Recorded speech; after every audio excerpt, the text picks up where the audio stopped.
What's up, everybody? Trey Biddy with HawgSports.com, HAWG Back with you for another show to discuss Arkansas football. We're not, 10 days or something, less than 10 days, a week out, I guess, from SEC Media Days. Arkansas going on the 17th, so the last day, so kind of uneventful for them, but they will be there. And then, of course, fall camp starting probably August 1st. That hasn't been officially announced, but it's 29 days out with 25 practices in 29 days. So a lot to talk about. I thought we'd spend time today just kind of going over the season outlook. I know a lot of people are starting to turn their attention to football, obviously, with it being right around the corner. So we'll do all that on today's episode of Hog Sports Live. Just me and you today.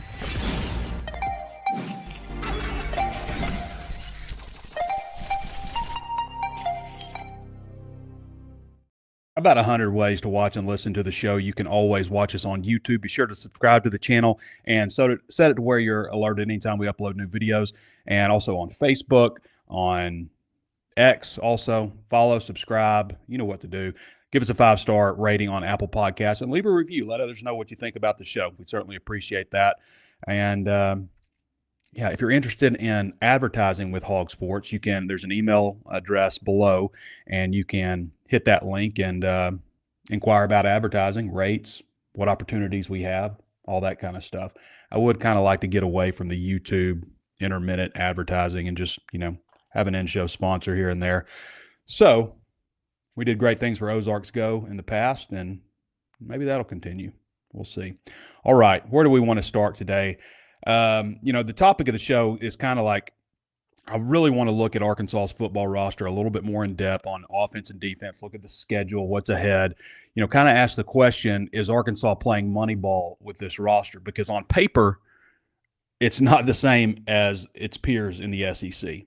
It's not the same kind of roster. But as we know, Brad Pitt and Jonah Hill had that, movie Moneyball about the Oakland A's, how to manage a roster with, I guess, less funds. And that's maybe kind of what Arkansas has dealt with in the NIL model now combined with revenue sharing. Hopefully that all balances out. But this year we're still in the Wild West. So we're going to take a little bit closer look at that. Baseball, Arkansas got a commitment on Sunday from Damon Ruiz. You can always tell if somebody knows what they're talking about. And baseball is not my thing. Obviously, we have Kevin Bohannon for that. So that's why we're just talking mainly football today. But got a commitment from him out of Lamar, batted .388 last year. Also recently got a commitment from Marshall New. When did these baseball names become so hard to pronounce? So out of Marshall, a couple of recent commitments. Arkansas reportedly adds another opponent to the non-conference schedule for basketball, Southern University Jaguars on November 3rd in Bud Walton Arena. So that's starting to come together. So obviously intriguing games this season, some in Bud Walton Arena, some not in Bud Walton Arena, like Duke and Chicago, going at Michigan State and East Lansing, playing in Brooklyn against Houston, so on and so forth. If you want to read more about baseball, check out Kevin Bohannon at Hog Sports. If you want to read more about basketball, Connor Goodson at Hog Sports. Arkansas is up to 26 commitments for football. They rank 24 nationally. That's not going to hold with this group. Arkansas has 3 composite 4-stars. According to Danny West, the SEC average is 7.6 4-stars. They have the second highest commitments in the conference right now, next to Georgia also. But did get a couple of intriguing commitments recently. J.J. Bush had a ton of options, linebacker out of Alabama. This is the 3rd straight 4-star linebacker that Travis Williams has picked up. He picked up Bradley Shaw, and this is all, east of Arkansas. Bradley Shaw, in the 24 class, in the 25 class, he picked up Tavian Wallace all the way out in Georgia. So he's gotten a 4-star linebacker, at least one 4-star linebacker each of the last 3 classes so far. If J.J. Bush holds, obviously a lot can change. And then a wide receiver I really like, Keemian Henderson, 6'3", 190. Some say he might be up to 6'4". Nice offer list. Top 600 player nationally, just a shade under 4-star status. This is the guy that apparently, according to Danny, they really, really fell in love with. 60-plus catches, over 1,000 yards. Was on a championship team in Texas, so nice-looking addition. 37 official visits used in the month of June. 37 official visits.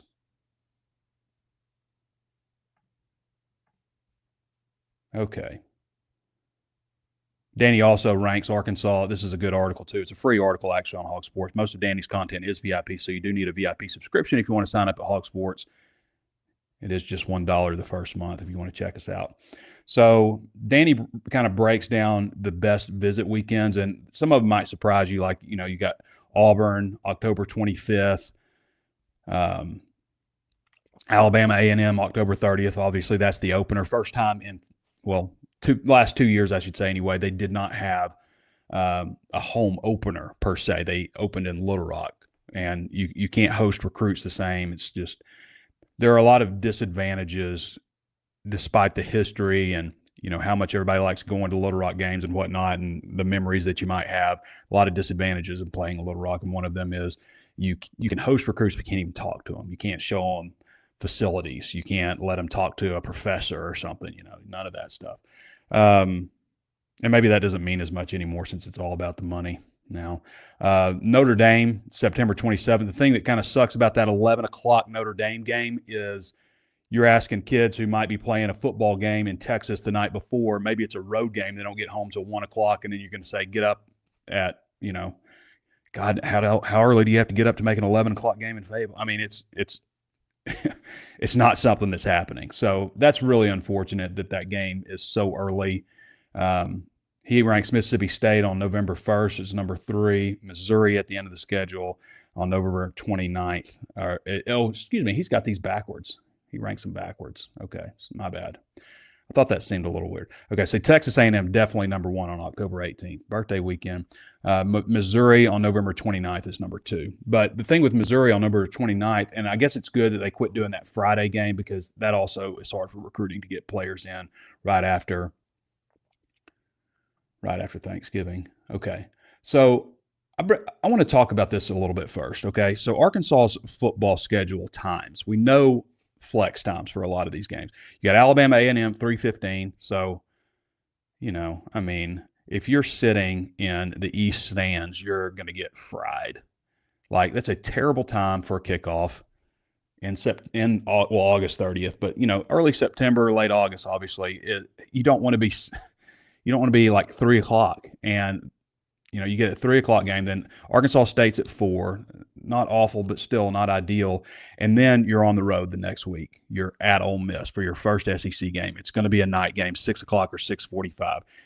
Then Memphis, at Memphis. So we're going through Memphis 2 weeks in a row here. This is the most ridiculous thing that Arkansas has scheduled, and they get the 2-for-1 deal. They don't have to pay $1 million or whatever. But, fan experience, come on. Like, this stadium is not finished. The stands are missing out of this stadium because they're renovating it. It's going to look nice, but right now it's not.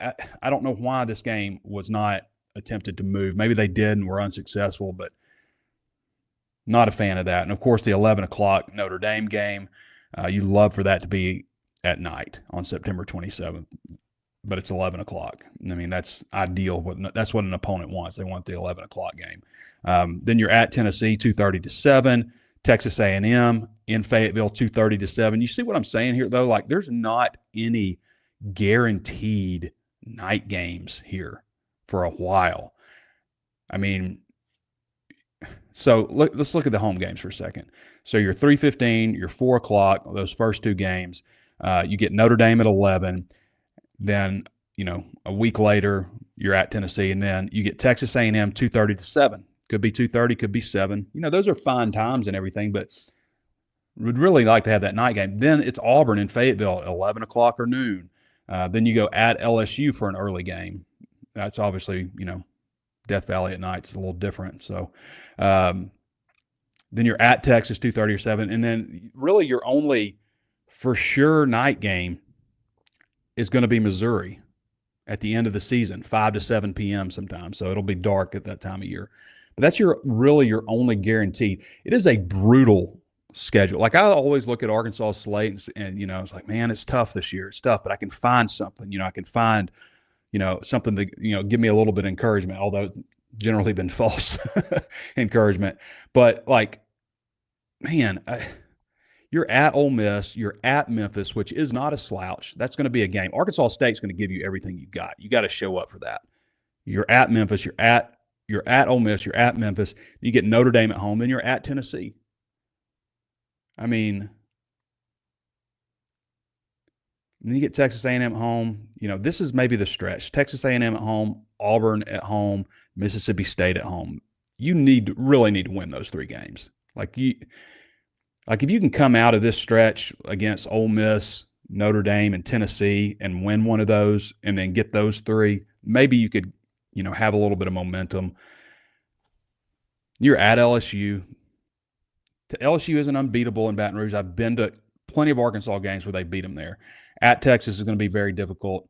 And then Missouri and Fayetteville, we know how that typically goes. Speaking of Missouri, everybody loves when I look at Missouri's schedule, but guys, it's comical. It is comical that these 2 teams are in the same conference when you look at this schedule. This, again, I've been saying this for the last couple of years, and I'm saying it again. This is a schedule that's set up for success. Arkansas, yes, they're a victim of the SEC saying, hey, we're going to give you your first 2 SEC games on the road. Take that. Do something about it. So part of it's that, but part of it is also Arkansas, kind of shooting themselves in the foot, scheduling that terrible Texas A&M series. I mean, that should have been over when Texas A&M stopped being a conference member, but it wasn't. They decided to re-up it. Playing the game in Little Rock, those are the kinds of things that really hurt Arkansas when the schedule doesn't align properly, and it rarely does. Look at what Missouri has. Missouri is not only helped by the SEC, but they also know how to schedule, right?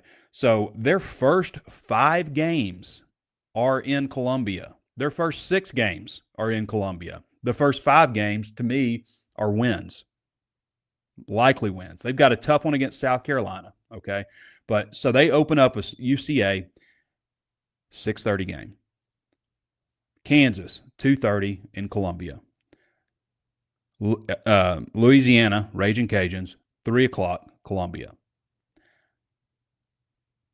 South Carolina, could be anywhere from 2:30 to 3:30, 5 to 7, Columbia, Missouri, not Columbia, South Carolina. UMass in Columbia, 5 to 7 p.m.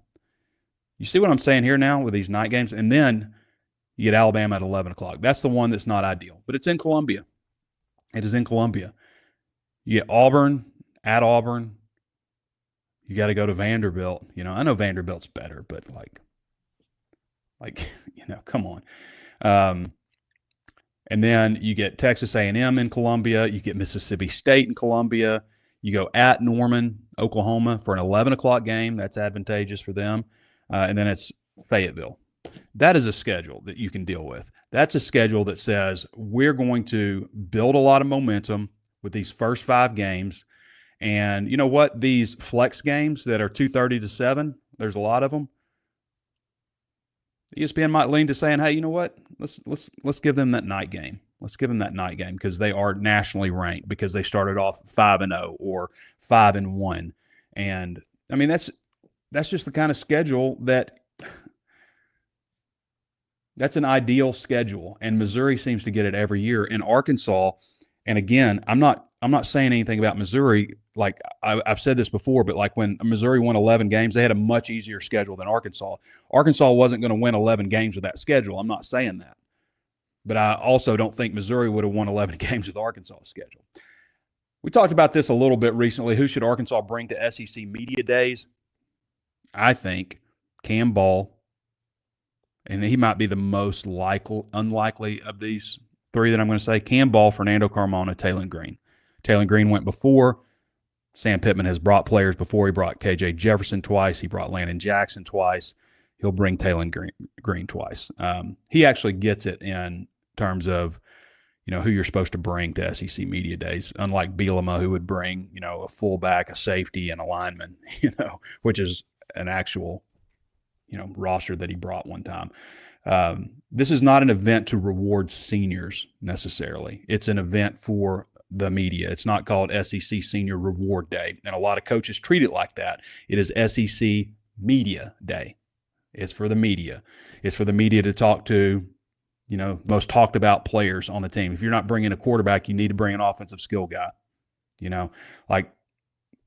So that's who I think you should bring. And the reason I think that is because Fernando Carmona, Cam Ball are really good behind the podium. They're probably two of the best guys at speaking behind the podium. The other guy under consideration would be Xavier Sori, who might be the best pro prospect, when it's all said and done.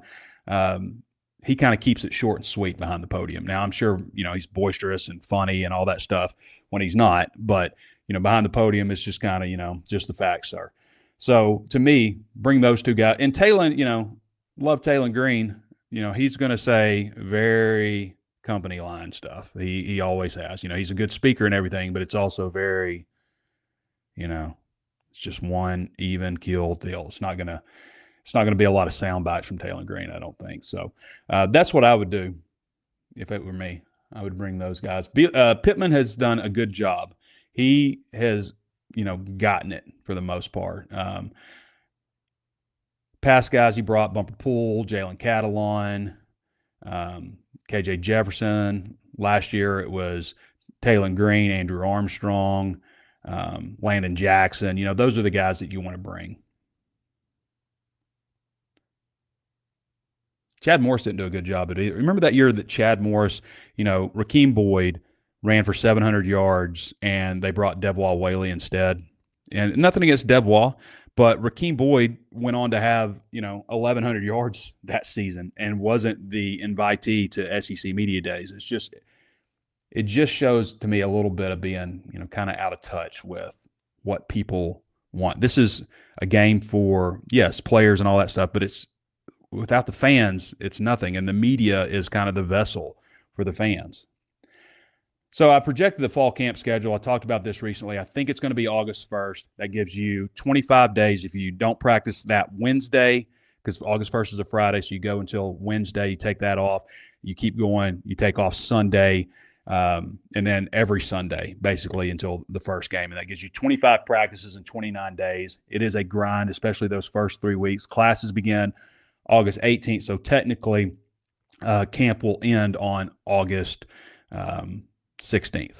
So it'll go the 1st to the 16th, and then you pick up with, 2 weeks out from the game kind of mindset, a rehearsal week and then a real preparing for the game kind of week, So I would be surprised if that's not how they do it. They may change things up a little bit that first week, starting on Friday still, but the day that they take off might not be that Wednesday.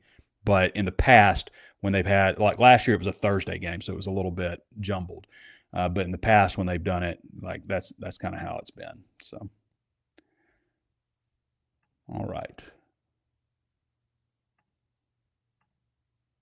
I want to talk about a few things with the roster. I'm just going to start kind of going, okay? I'd written an article recently called "Is Arkansas Playing Moneyball?" They may be, they may not be. So Moneyball, for those who aren't familiar, is when Brad Pitt hired Jonah Hill in 2011 to help him create a roster with less funds than some of the top-tier baseball teams, and, they ended up going, having a lot of success. They didn't win, the World Series or anything, but they had a lot of success, and it kind of changed how people think. They built it using, analytics and statalytics and whatever. Sam Pittman's known more for Samalytics, not analytics, as he says. But, and I say that, it's really Billy Bean, and the guy, Paul DePodesta, there's my baseball knowledge messing up again. He actually wasn't in the movie. He was replaced by a fictional character who was played by Jonah Hill. I think he requested not to be in the movie for some reason. So anyway, Arkansas doing more with less. So if I told you Arkansas's, and I want to preface this by saying, like, I'm in the camp of, like, Arkansas winning 6 games, okay? the last time I looked at Bet Saracen, I think it was 5.5 games for Arkansas. So that's what the odds makers are saying right now is 5.5. Arkansas has only won 5 games one time since joining the SEC. That was 2008, first year under Bobby Petrino, by the way. So 5 wins is not a very common. Like when I hear Sam Pittman's a 5-win coach and stuff, I'm like, no, Arkansas is not a 5-win program. Maybe if you averaged it out, they're still about a 6-win program. But that's about where I am with Arkansas. So I just want to preface that saying I haven't made that final prediction, but I'm somewhere around 6 wins, kind of same old as last year. Better offense, worse defense, balance out somewhere in between. So that's where I am right now. There's not a single NFL wide receiver on this roster right now. Maybe somebody emerges and shocks you, but I don't think that there's a single NFL wide receiver. But if I told you Arkansas's top 8 wide receivers were going to be Andrew Armstrong, Jaden Hazelwood, Matt Landers, Drew Morgan, Keon Hatcher, Dominic Reed, Marcus Monk, Anthony Eubanks, J.J. Metters, you'd be pretty excited. What if I said George Wilson? He was, played in the NFL as a safety, but wasn't drafted at wide receiver, or Richard Smith, DeCorey Birmingham. Those are all good players. Andrew Armstrong led the SEC in receiving yards last year. If I told you that was going to be Arkansas's, say, top 8, top 10 wide receivers, you'd be pretty excited about that bunch. Now, if I just told you Arkansas isn't going to have a single wide receiver on this team that's going to be drafted, you'd be like, ugh, that sucks. So I just think that's interesting. Arkansas does not have this long line of NFL wide receivers, but somebody's going to catch passes. Somebody is going to catch these balls because Taylor Green is going to throw. Well, he threw for 3,100 yards last year. He's going to throw for, if he stays healthy, at minimum 2,500 yards. Somebody's got to catch these balls.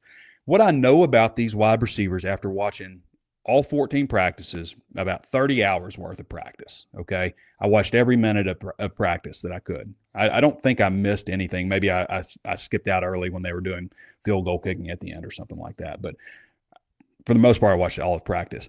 What I saw with these wide receivers is they can get open, they run nice routes, and they catch it. Raylan Sharp had 127 catches the last couple of years. It wasn't on the SEC level, so I wouldn't expect him to have like a 60-catch season, but he's caught a lot of passes. I mean, that's a lot to catch. Who knows what he does with it after the ball, after the ball is thrown. Who knows if there is outrageous coverage on him if he can catch the ball. But what I saw is he can run crisp routes, he can get open. Saw that with Cam Shanks also. Cam Shanks caught 62 passes last year at wide receiver for UAB. Not in the SEC, but he caught a lot of passes and is pretty shifty. Obviously was an All-American preseason, or is a preseason All-American punt returner. So I saw the same with Ismail Cece. Omega Blake started coming on. Omega Blake, here's another one that's interesting. So Omega Blake at Charlotte last year had 750 or so receiving yards, 9 touchdowns, averaged 24.8, 24.9 yards per catch last year at Charlotte. He was the only player in the country, that was second, by the way, nationally. He was the only player in the country to average at least 20 yards a catch and have at least 7 touchdowns. And he had 24.8 and 9. Now, this is the SEC. This isn't Charlotte. But what if he's 2/3 the player that he is? That's still 16.5 yards per catch, still 6 touchdowns. That's still a really good, productive season. So like I kind of look at things like that just while I'm putting this Moneyball hat on. Like, is this what Arkansas is doing? I can tell you what the Twitter responses are. No, they are not. The Twitter responses are harsh. King Hoggus says 4-8, Trey. Get ready for some sad walking talks. Triple R bail bonds. Congratulations on the free ad. Says 6 wins is the norm. Tough schedule again. It should not be. We're Arkansas, and it's about damn time we play like it. There you go. Caleb Taylor says the answer is no. Gulf Coast Hog says clown show. Mizzou inside. So they this is Mizzou. This is a Missouri fan. So they quietly put together a roster that is going to be either good or bad. That's some great analysis, Biddy. I put a link, dumbass. There is a 2,000-word article that it links to. Like this is the, this is the range of some people on Twitter. There's a lot of funny comments. None of them are positive. None of them think that Arkansas is going to do well. And I'll tell you something. It has never happened where people think Arkansas is going to do well unless they did really well the season before and they had their quarterback returning. Arkansas never gets the benefit of the doubt from the media or from anybody else unless they had success the year before. That's not true for Texas A&M, for example. Texas A&M gets the benefit of the doubt every single year. Auburn, every year. Auburn's going to be so much better every single year. Arkansas never gets that. When Arkansas won the Western Division in 1995, nobody thought they were going to have an even winning season.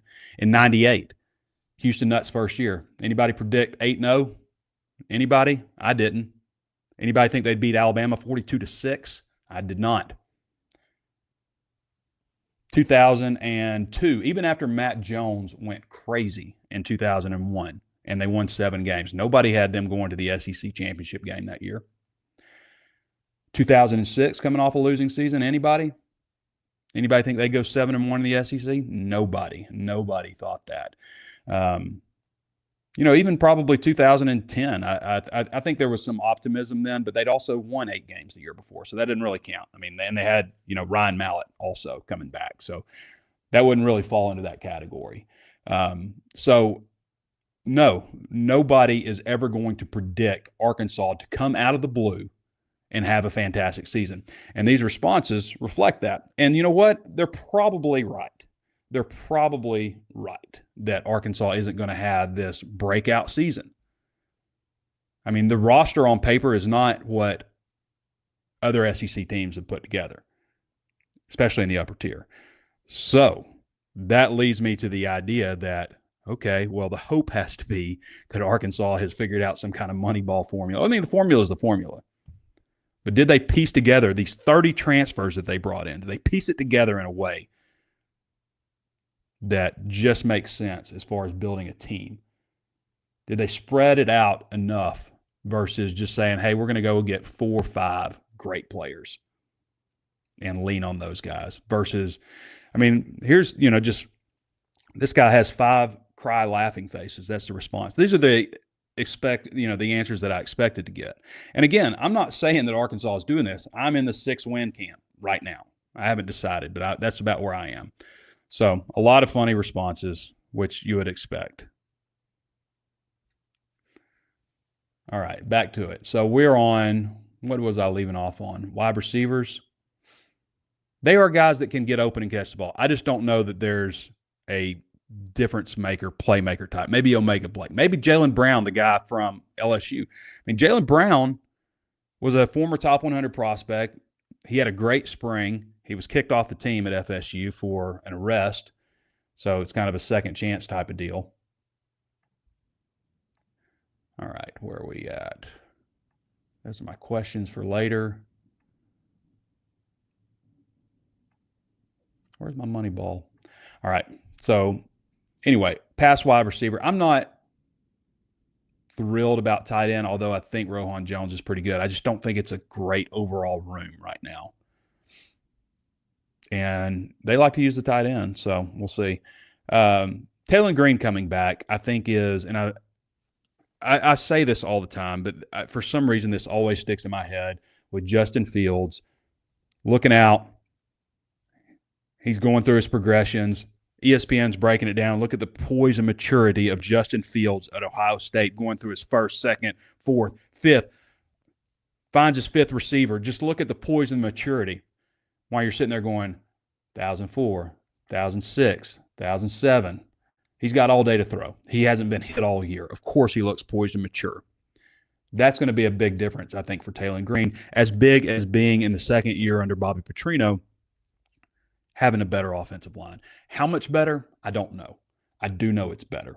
I can look out there. I think any fool could look out there and say, this is a much better looking group of offensive linemen. The whole room's better. The second team is way better than last year's second team. I think anybody can go out there and look at that. I don't think it takes any, I don't think you have to be very smart to do that. I think Eric Mateos has done a really good job. I think I just don't think that Cody Kennedy did a very good job managing this offensive line. He didn't. And that has gotten Sam Pittman in a lot of trouble. It has. Mateos, I think, has done a good job not only building this offensive line, and it's not ideal. It's not building through the high school ranks, but they have 5 offensive line commitments right now.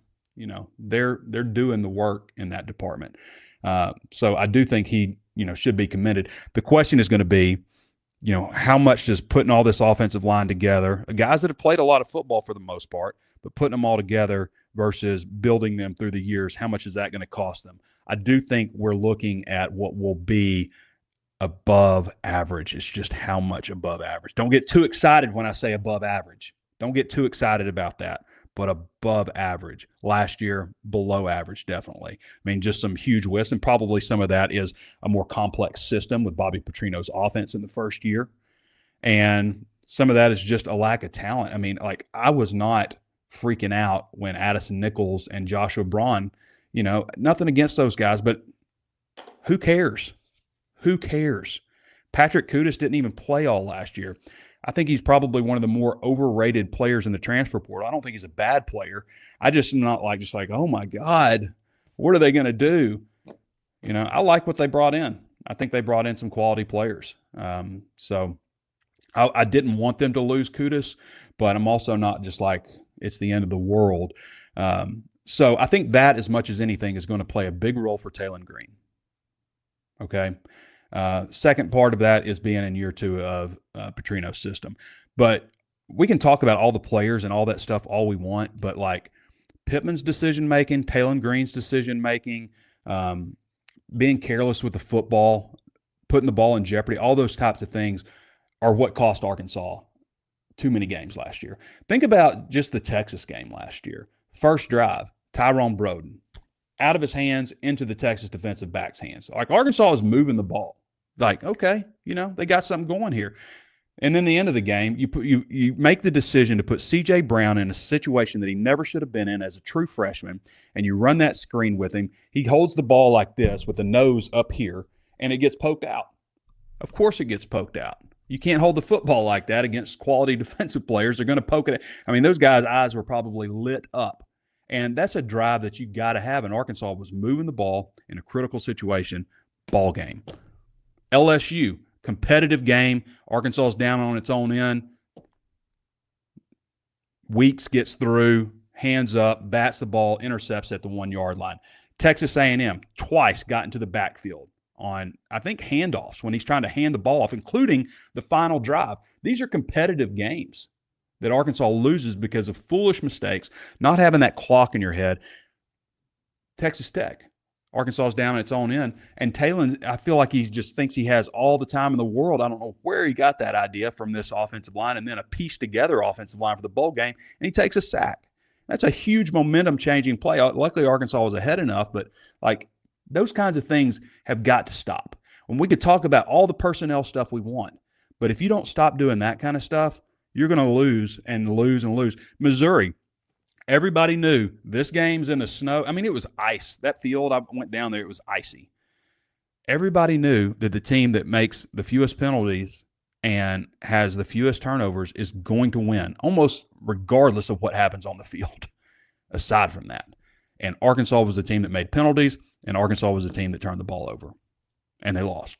And they deserved to lose because of that. They could have won if not for the mistakes. That's what it comes down to so often. All right. So offensive line, I think, again, we're just talking about personnel here, but that's one of the reasons that, because I see some opportunities for Arkansas to be improved on offense, but I also know in the back of my head that when it's a decision to be made at midfield, whether to punt or kick, that Arkansas seems to always make the wrong decision. Field goal or go for it. Here comes the wrong decision, whatever it is. I don't know what that is, but Arkansas is due. That's one reason that Sam Pittman's record is so poor when it comes to one-score games. There was somebody on our board that broke this down if Arkansas's football games over the last however many years had ended in the third quarter. Their record was dramatically better because they blow fourth-quarter leads. They don't finish well. They make critical mistakes. And that has been Arkansas football for way too long, and it's got to stop. It has got to stop if Arkansas is ever going to take that next step, if Arkansas is ever going to be anything other than a 6-win type of program. Running back, Braylon Russell has the potential to be very good. I'm really intrigued with Mike Washington, and I did not think I would be. He's bigger, faster, stronger than I thought he was going to be. And like, it took one practice for me to go, oh, this guy, who is that? Is that Mike Washington? Better looking back than I thought, faster. Put him in pads, physical back, catches the ball well. Who is this guy? What's this Brandon Holmes looking guy out there? So he's better than I thought he was going to be. I think that has the potential to be a good 1-2 punch. And when I saw him, I became way more interested in his story. He is a victim of the COVID-19 pandemic. New York, probably the worst place for a football player to be. Not only is there a lack of football programs in New York, major football programs, I should say. I mean, there's Buffalo, which is where he ended up. But just the restrictions that New York put on its citizens, like the traveling and all that kind of stuff. And then, of course, all across the country with, schools not allowing visitors and stuff. He's talking to Texas A&M and never has an opportunity to visit, doesn't even get to take a visit. His first official visit was when he entered the transfer portal, and got a little more exposure, I think, at New Mexico State, and that's, ultimately ended up at Arkansas. But this is a guy that belongs in the SEC. I have no doubt that he can, and I'm not saying he's like a 1,000-yard back or anything. I'm just saying he's a back that can play in this conference and have success. We know A.J. Green can. I mean, A.J. Green had 60-something yards against Texas in 2021. 43 against South Carolina in 2022. I mean, like, he's had success as a running back in the SEC. You got Rodney Hill back, who looks like he's a little bit bigger too. So, is it a great running back room? No. Is it a good enough one? Possibly, especially when you combine the running ability of Taylon Green. If Taylon Green can stay healthy and run the ball all season and not play on one leg like he did most of last year, he is extremely dangerous as a runner. He can really throw the ball. He has just got to do a better job protecting the football, not locking in on receivers. And I think that's where maybe the idea of putting this type of roster together starts to make a little bit of sense. Should be able to run the ball because you've got a quarterback that can run. You've got a bruiser. You've got a guy that can do a lot of things in Mike Washington. You've got a pretty good variety of running backs. Wide receivers that can get open. Now it comes down to finding them, because this idea of throwing to Andrew Armstrong when he's blanketed in coverage because you've locked onto him and you're scared you're about to get drilled because the offensive line won't protect you, those days, that's not happening. Andrew Armstrong isn't on this team. Andrew Armstrong is not walking through that door. You've got guys that can get open, but, can also be covered, obviously. It's going to be up to Taylon to be that mature quarterback, to be the guy on ESPN that they say, look at the poise. Look at him. He goes from his first, third, fifth, sixth, not sixth, but fifth option in the passing game. Be that kind of guy because you have more protection. Trust your offensive line. Offensive line do a good job, an improved job. Taylon be better because you're in year 2 of the system. A variety of new wide receivers who have produced, albeit not in the SEC, but they have caught a lot of passes. I think they've got a good group of guys with good hands. I don't think that there's, necessarily hands of stone out there. So I think that's kind of what they've gone for on offense. Defensively might be differently. There is no way that this defensive line is going to be as good as last year's. There's no way. Quincy Rhodes is obviously, this is his opportunity. He was the number 4 defensive end last year. He's going to be number 1 this year. 6'6", 276, good size, Arkansas kid, former 4-star recruits, got a lot of pedigree, going to be a true junior. This is his time. A lot of times, I felt that burp coming. A lot of times guys view that opportunity and take everything to the next level in the offseason. And that's what they need from Quincy Rhodes. I just get a little concerned about what this team could look like if Quincy were to get injured or something. They really need Phillip Lee to be a pass rusher. I know nothing about him other than he had 5 sacks at Troy last year. He's regarded as a pretty good transfer portal. Seems like 6'4", 240, so maybe a tweener type, maybe fits in that jack kind of role or something. So they need him to be a good player. I just don't know that, like, Justice Boone, Ken Talley, I think they'll help him, but I don't see SEC starter right now. That's not what I see. Maybe Boone would be more likely out of those two. And, Frank Mulipola, I don't know if I'm saying that right. I'll get it later, after we get the pronunciation guide. But I don't know much about him at all. Another April transfer guy, a defensive tackle, 6'4", 275. I will say when they have dipped into the Division I AA and Division II ranks, they have done pretty well. Think about it. John Ridgway, Andrew Armstrong, Isaac Teslaw, Anton Junkaj, if he hadn't gotten hurt last year, probably would have been a pretty good one. Larry Worth's a good player. Larry Worth came from FCS ranks. So when they have dipped down and pulled guys out of that level, they have generally gotten a good player. Some of the guys that, made practice squads in the NFL, Ridgway got drafted. So you got to hope that continues, obviously, because they need more bodies. There is no reason in this portal age that you should have fewer than 5 SEC-ready veteran defensive tackles. No reason. And they've had that. It's kind of gone down a little bit from like 2 years ago. They had probably the most depth I've ever seen on the defensive line. Last year, not as much. This year, not as much as then. Losing Eric Gregory, losing Keeby Rose, those are two, quality players that they lost. They may not be NFL draft picks, but those guys are strong. They played a lot of football. They're veterans. And you can build a roster out of the transfer portal like that. You don't have to have – it's good to have NFL players, but you don't have to have a swath of NFL players on your roster. You can have veterans who've played a lot of football. I would take an Anthony Switzer on every single team that they have. He's not going to the NFL. He's an undersized linebacker, played a lot of football.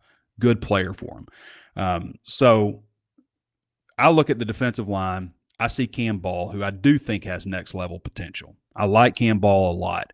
I like Cam Ball personally and on the football field. I think he's a good dude. But, he started, all 13 games last year. Redshirt senior, he's been through the wars. So there's your, kind of anchor on the defensive line. I think Danny Saili, guys, people look at me like I'm crazy, I guess, but I think he's the most improved player on defense returning. I really do. Losing 50 pounds. Like, I'm telling you guys, I would watch him. Like, I'd start watching him like, man, Danny's playing really well. Like, man, he sounds good when he's, hitting, like he hits the pads and it has a different pop to it. Than everybody else. And so I just spent one day at practice just watching Danny Saili just to make sure. And, I'm getting down there, like, looking at him, like, right down by the line of scrimmage. Who's firing off the ball fastest? Danny Saili is. So I think that he has a chance to take a really big step forward, and they absolutely have to have that from them. And they need him to stay healthy, and they need Cam Ball to stay healthy. Cam Ball missed all of spring, had elbow surgery that he played with all last year. So hopefully he takes a step up, and Danny Saili is what I hope he could be. Ian Gerford, I'm interested to see what kind of weight he has lost. He was at 382 at last check, 6'5", every bit of 6'5", 382. Massive human. Needs to get the weight down just so you make sure you could give him, 30, 40 snaps. Or, also I got to imagine that, your likelihood of being injured is reduced if you're maybe at a little lesser weight, back, all those kinds of things. So if they can get those three guys going, David Oki, again, Abilene Christian, lower level school, maybe they found a gym there. He is not as big as some of the other guys. He's a little undersized, in my opinion. Had 62 tackles, at Abilene Christian. Not going to have 62 at Arkansas, but, he's a guy that's played a lot of football, and he's older. He's an older player, so, that matters. And nothing against Caleb Bell or Kevin Otis. Like, I think those guys have a good future, especially really like Bell. But you don't need to be playing freshman defensive linemen, not true freshman defensive linemen in this league for the most part, unless you have like some superstar unique talent, But for the most part, you don't need to be doing that in this transfer portal age. The days of relying on freshmen, redshirt freshmen, and key roles, that's kind of subsided unless they're like just an elite talent. So those are my concerns on the defensive line. Just a lot of question marks, concern about depth, and really the area that you need depth more than any place. Like you do not want to be playing your starters ideally more than like 60% of the snaps if you can get away from it. Linebacker, I like this linebacker core. It's maybe doesn't have the depth that we've seen in past ones, although they did add a couple of guys from the transfer portal. They added a couple of guys, the kid from Harris from UCF, the kid from Utah State. Harris is like a former 4-star recruit who hasn't really lived up to it in terms of production. I think he's had a lot of coaching changes and stuff like that at UCF that may be getting in the way, but maybe that's just an excuse.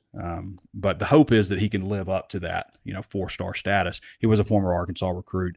The kid from Utah State, I think Waylon, had like 43 tackles. Both those guys are like 6'3". They're bigger linebackers, veteran guys. And really what I said Arkansas needed to do, go find, somebody on a lower level or something like that that's played a lot of football. UCF obviously is in the Big 12 now, but so that doesn't count. But, Utah State isn't. So, or is it Southern Utah? It might be Southern Utah. I can't even remember. But they are going to be relying on Steven Dix and Xavier Sori, who I think are both very good quality linebackers. Both those guys are, Steven Dix started his career at Florida State and started there before transferring to Marshall. Xavier Sori was a 4- or 5-star recruit, started his career at Georgia. Those guys have pedigree. Dix started the last 10 games of last season. Sori started all of them. I think Bradley Shaw has potential to be a really good young linebacker. Maybe Wyatt Simmons does, maybe Tavian Wallace, although I don't hate Tavian Wallace. I just hate freshman linebackers. I can remember Dre Greenlaw. Think about how good Dre Greenlaw turned out to be. Played in the NFL, obviously had that Achilles injury, but still in the NFL. Dre Greenlaw, when Arkansas played Auburn his freshman year, they had no other option at linebacker because they were so thin. Poor Brooks Ellis those years, that they were so thin at linebacker, and they had to play Dre Greenlaw, not because he was the best, just rose above everybody, it's because they didn't have any other option. And if you go back and look at those overtime periods against Auburn, they ran at Dre Greenlaw. And I mean literally, they ran at him every single time. And when Arkansas finally stopped them, watch what they did. Go back and look at the game. Watch what they did. Right before the snap, they moved things around. Moved Dre Greenlaw out of that spot. Right pre-snap. Just moved him. Go back and look at it. Freshman linebackers are a liability. So are freshman safeties, cornerbacks, and such. But I think that, and I'm talking about true freshmen, not redshirt freshmen, not guys that have been in the system a year, gone through spring, maybe a couple of springs now. So it's a little bit different. A year makes a big difference, obviously, at linebacker. So maybe they've got some guys. There's a little bit of inexperience and, some unknown with some of the transfers they brought in. But I do feel like they've got 3 that are – and Arkansas has made it through the season rotating 3 linebackers. They all have shoulder injuries by the end of the year. You think about Henry and Bumper and Grant, 3 guys rotating those years, and they all had shoulders, and Grant had the bionic elbow thing going on. Bumper by his senior season, he was so beat up he couldn't even try out for the NFL. So it's nice to have depth, and in the transfer portal age, and that's one of the reasons I think it could be good for Arkansas. And I said that is because of the ability to add veteran players that you can rely on and not have, Brooks Ellis playing Alabama tough in Tuscaloosa, and Brooks Ellis is coming off the field in the fourth quarter and can't breathe, can't catch his breath because he's so tired. And Alabama, is the king of the slow death and ends up beating Arkansas in the fourth quarter. The idea is, to me, is that you can avoid that kind of stuff. All right, let's flip it to the secondary now. How long? I don't even know how long we've gone. We've gone 50 minutes. I've been talking 50 minutes straight here. Let's go to the secondary.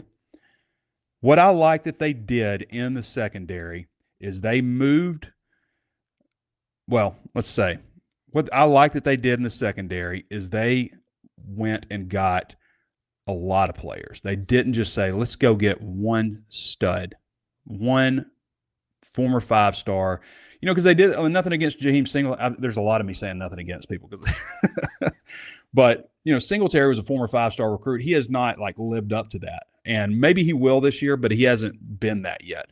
But they went out and got a lot of guys with a lot of playing experience. Jordan Young from Cincinnati started his career, former 4-star recruit at Florida. Started, I think, every game there at Cincinnati last year. A lot of experience. Kenai Walker started at Oklahoma last year. Those two guys were both banged up in the spring. Young did not play at all in the spring. They're just watching from the sideline. So don't really know what they've got for sure, but those are guys that have played major college football in the Power 4 level. A lot of snaps, a lot of downs, and they're both seniors. So you brought in those two guys. Julian Neal, who I know least about because he's a transfer from he's from Fresno State and then Stanford, and then Stanford had coaching change. He hit the portal again. He's the highest ranked portal commitment. Like, what kind of combination could you look at with Neal? Do you put him maybe at nickel? I think that there's a little bit of a lack at nickel. Like, I don't know if I love Larry Worth there or not. He's so tall. I just wonder about when you're matched up with a guy like Raylan Sharp or Cam Shanks, who's small and shifty. Like, what does that look like? Sure, it helps, like taking on blockers and being physical in the run game. It's such a difficult position, isn't it, nickel? You have to be able to guard these shifty wide receivers. You got to be able to take on a tight end, be stout against the run, and be quick enough to mirror slot receivers. It is your conflict defender a lot of times. Like, it is a difficult position to play. Maybe the most difficult position on defense is the nickel. In this area of college football with RPOs and all that type of stuff, it may be the most difficult. And so who's going to play that spot? Is it Neal? Is it Worth? Those are the guys that I probably like most, based on the little knowledge that I have of Julian Neal, other than he was, a 92 overall 4-star transfer and the highest ranked transfer in the class. Another guy I really like came from the JUCO ranks. Keyshawn Davila was the number 1 ranked junior college prospect in the country. He's light. He's 165 with, he doesn't have the kind of frame that you're going to go and say, let's get him up to 190. It's never happening. It's just not. But he is aggressive and quick and rangy. I like him. I like Keyshawn Davila. I think that he's going to be a good addition for them. So those are, that's kind of the outlook at cornerback. Of course, you return Selman Bridges, who was, the 119 ranked prospect in the country last year. And they definitely put him in a role. I'll tell you this too. It's a tall group. It is a pretty tall group of cornerbacks. Saw somebody comment on one of my videos that I put on YouTube of the cornerbacks going through drills, and he's like, "Man, these guys are small." I'm like, "What are you looking at? These guys are not small. This is a tall group, especially when you get to the safeties." You got Larry Worth, who is, I'm telling you guys, every bit of 6'4", 225 with a 40-inch vertical.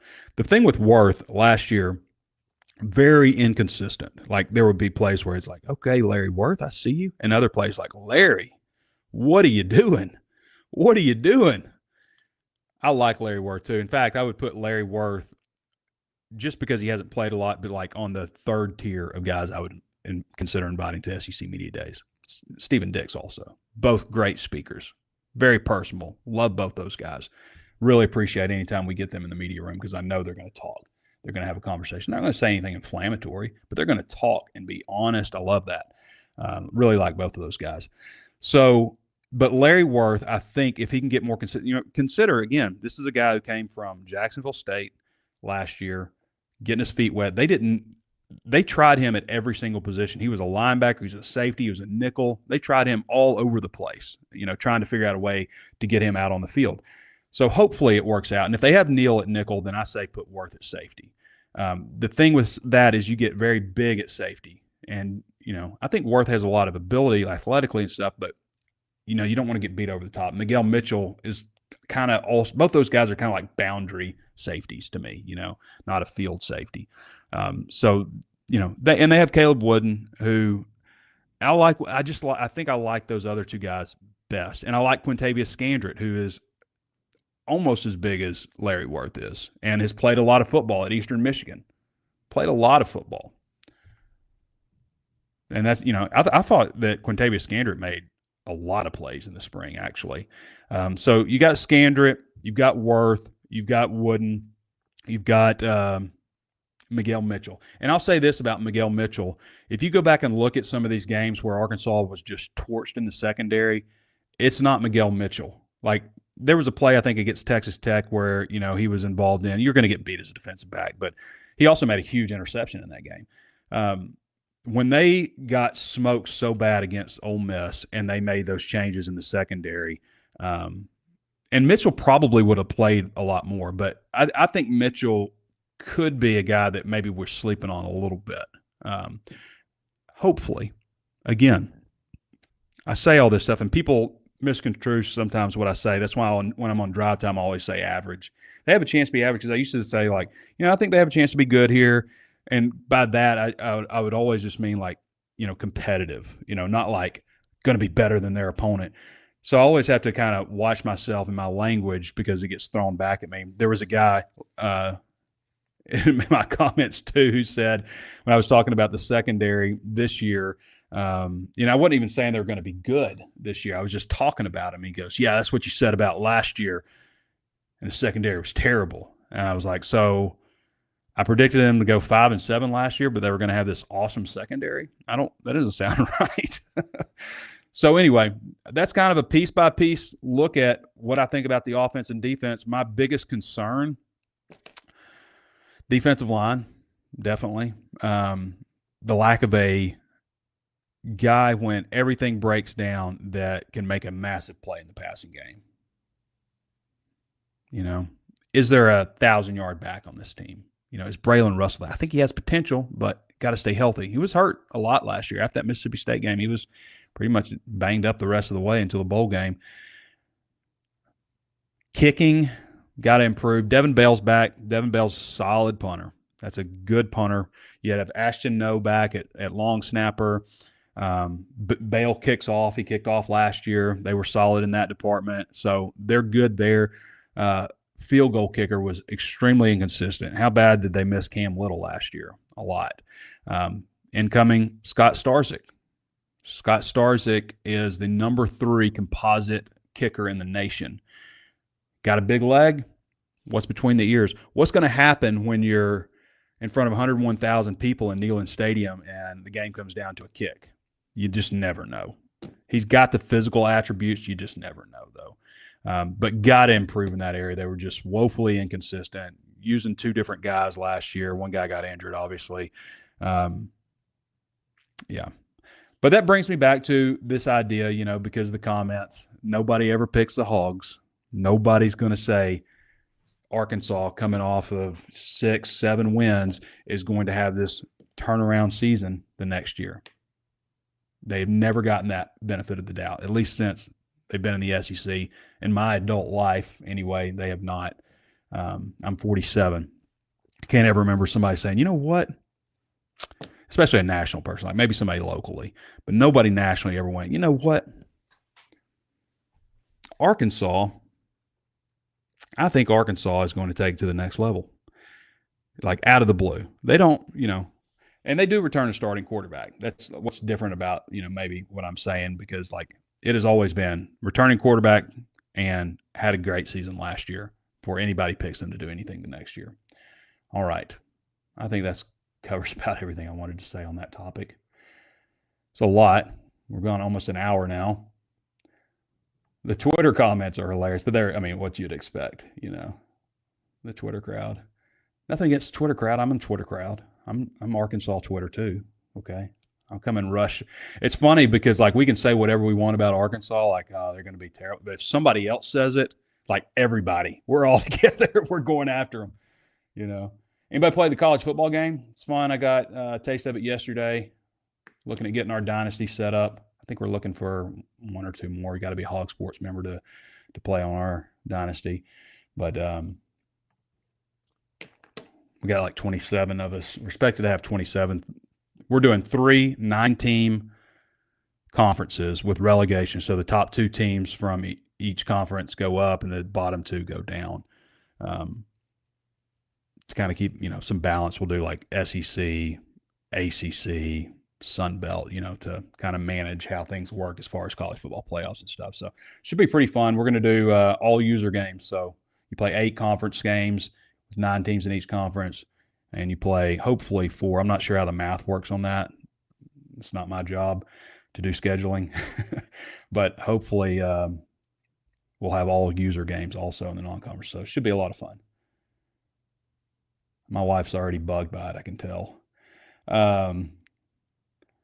What grown man, what 47-year-old man sits around and plays video games? At least one hobby, right?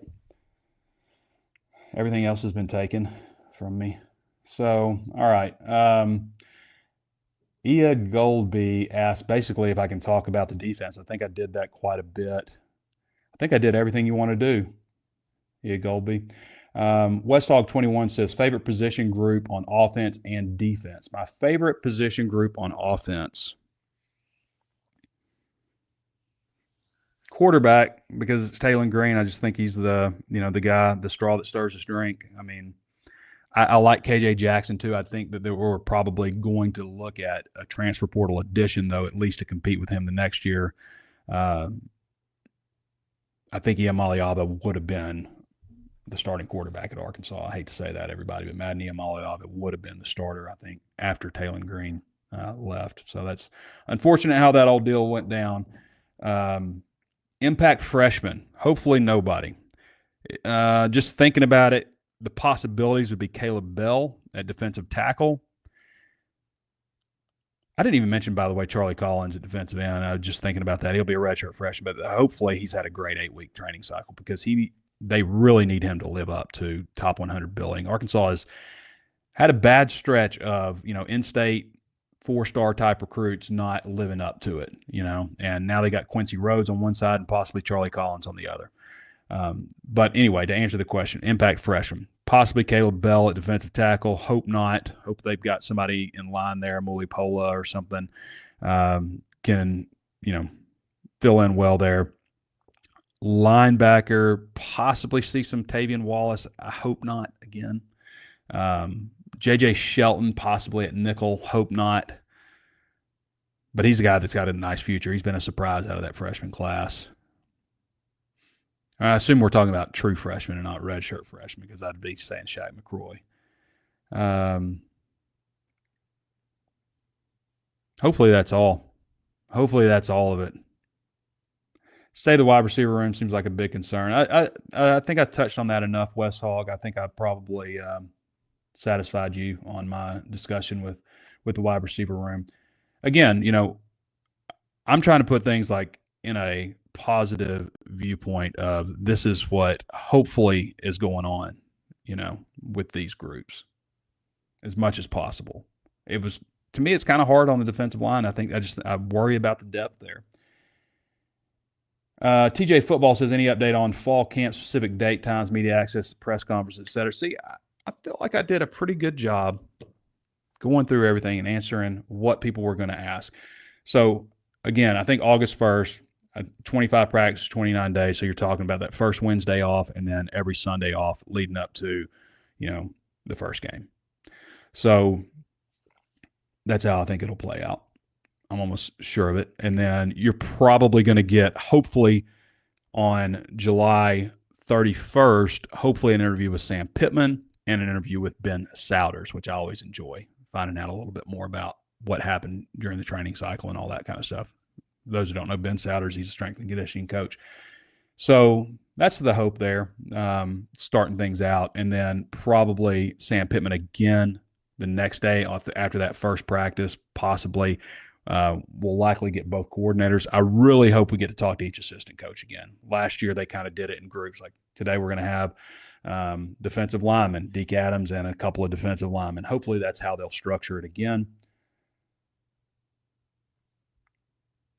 Spectra says, what's your gut telling you about the state of the football program at the end of the 25-26 season with the changes being implemented, sinking, treading water, or any hope of turning the corner? I think my hope is that with the new landscape of college football, revenue sharing model is the predominant source of income for these student athletes, if you still want to call them student athletes, pros, whatever you want to call them. And my hope is that NIL still plays a role, but hopefully it's more legitimate and gets more and more legitimate. what it's supposed to happen, if any deal over $600, probably see a lot of $599.99. Come get your NIL deal while it's hot. But any NIL deal over $600 has to be approved through the clearinghouse. And if it's not, then they take that out of your revenue sharing. So hopefully we see some more legitimacy with these NIL deals. Like, I just don't know that it makes a lot of sense to go bring in a high school 4-star recruit offensive lineman who nobody's even going to talk about for a few years and say, we can give you $1 million. And it's going to come from an NIL deal because you're going to make a couple of tweets. Like, that is not the fair market value for that. And hopefully they're strong on that. And I blame the NCAA for this whole situation. If they had come out with a revenue sharing model to do right out of the gate, then we wouldn't have had the same stuff going on with, I just don't think it would have been the same. So, and maybe not had the activity in the transfer portal, but make no mistake, revenue sharing, NIL model, transfer portal is the avenue for Arkansas football to take things to another level and kind of circumvent the challenge that they've only had. The only challenge that Arkansas has ever had as a football program is direct access to elite talent. That's it. Everything else is in place. Great conference. Like, if you're doing the My School deal layout on, maybe the academics isn't going to be, on the elite level, but if you're doing the My School deal, like on the college football game, when you talk about stadium atmosphere, campus lifestyle, facilities, all of that stuff's in order. I'm thankful for Arkansas that all the facilities are in order, because 10 years ago it wasn't.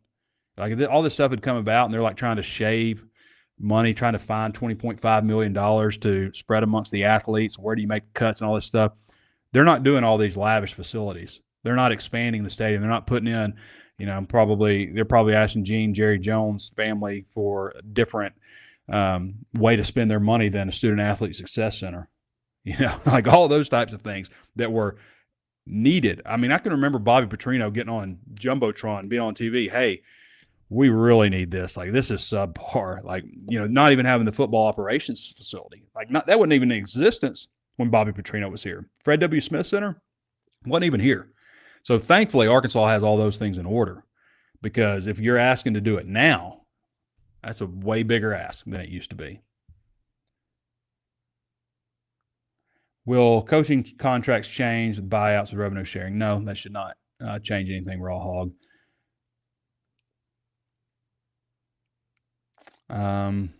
Talked about Phillip Lee, Arkansas top 5 offense and bottom 5 defense in the SEC. What's the final record? 6-6.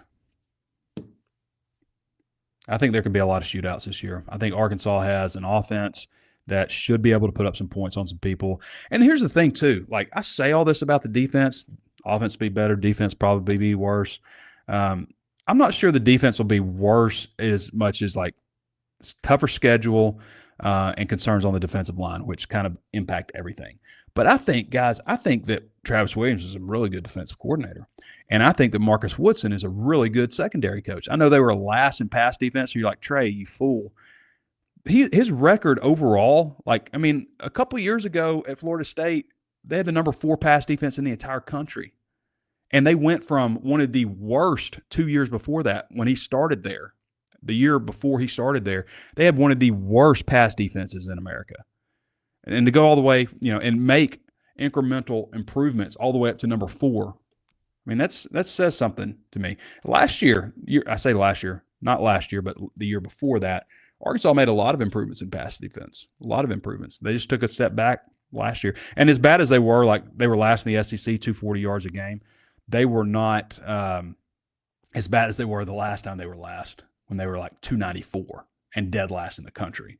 So awful, but not disgustingly awful, I guess. All right, let me see if I got any more questions. You interested in advertising with HawgSports? You can see down below, there's an email address. You can reach out to my buddy Ty. He's handling all of our advertising stuff right now. So reach out to Ty if you want to advertise with HawgSports. We can put your logo up. I would really like to get away from like the incremental YouTube ads, and just like, here's Danny West sponsored by our friends at Ozarks Go, or Our friends at Sutherland's, or whoever wants to advertise. Get a lot of views. 109,000 people on Facebook, on our Facebook page. This show streams there. 24,000, I think, on YouTube. 74,000 on X. We stream on all those different platforms, so your video will be seen by a lot of people. Run 2 shows a week during football season. Also the walk and talk after the games. I would probably do those a little bit different. Walk and talk, sometimes gets across all platforms, 80,000, 100,000 even views sometimes. So probably a little different category. These videos get generally just on YouTube during football season, 5,000, 12,000 views just on YouTube, not on X or Facebook or any of those other platforms. So if you want to advertise with us, there's an email address below where you can send your inquiries, and let's make a deal. All right, everybody. I don't know if I've ever talked for 70 minutes straight like I just did, but that's what just happened. And I can feel it in my throat. All right. A little sore, a little dry. All right, everybody. Thanks for joining me. Hit that like button. Subscribe if you haven't done so already. Most people who watch the video aren't subscribed, so we'd love to have you subscribed. And follow us on Facebook. Leave us that 5-star review on Apple Podcast, and subscribe at HawgSports for just $1 or 30% off for your first year. HawgSports.com. That's it. That's the show. All right, everybody. It's been Trey Biddy with HawgSports.com. Catch you.